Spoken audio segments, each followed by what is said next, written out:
Hey everyone, my name is Anthony, and for the past few months, I've been really interested in AI. I've just made a generative adversarial network that can generate handwritten numbers using a dataset. But first, what is a generative adversarial network? I'll compare it to an ordinary artificial intelligence discriminative algorithm, which can be used to classify images, among other things. GANs, or generative adversarial networks, are different from ordinary artificial intelligence discriminative algorithms. They generate data rather than sort it. Discriminative algorithms map features to label. Let's say you have a feature x and a label y. You would be able to do this function, or what is the probability of y given x?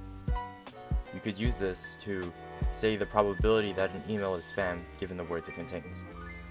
The discriminative algorithm is only concerned about the correlation among data and maps the boundaries of said data. With GANs, there is the same input of x and label of y, but then you could use this function. The probability of x given y, or the probability of a feature given a label.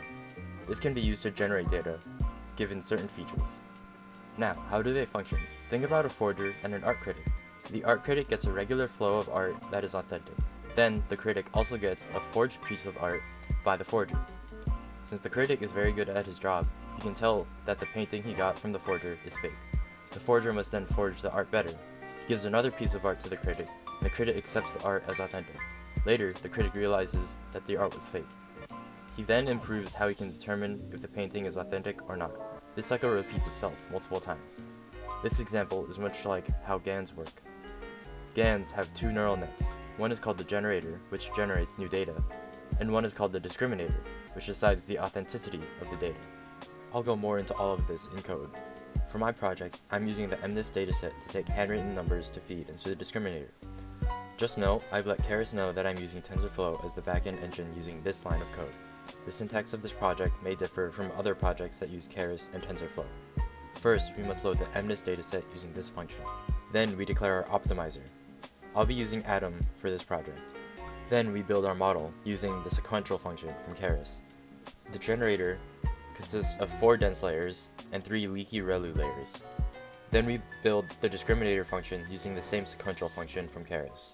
The discriminator consists of 4 dense layers, 3 leaky ReLU layers, and 3 dropout layers to avoid overfitting. You can see I've compiled both models using the binary cross-entropy loss function. This loss function is used for binary outputs. Then we put the discriminator and the generator together using this function. Next, I've created a function that can plot the generated MNIST images. This is for completeness, but you don't have to put it in. It's more to show the result of how our GANs is doing. Finally, I've created a train function. This trains the discriminator and the generator and generates images. Now let's look at the results. Here are images from the generator after 1 epoch, 40 epochs, and 400 epochs. As you can see, our generator generated pretty convincing images. GANs can be used in so many different ways. NVIDIA created a program called StyleGAN, which can create images of people that don't even exist. They've also created a game demo from just using real-life footage. It's pretty interesting. GANs is headed in a very good direction. It was introduced in only 2014 and has grown exponentially. Expect to see more things using GANs in the near future, especially with companies such as NVIDIA. You can see the full Colab notebook as well as an article I've written on GANs in the description below. Thanks for watching.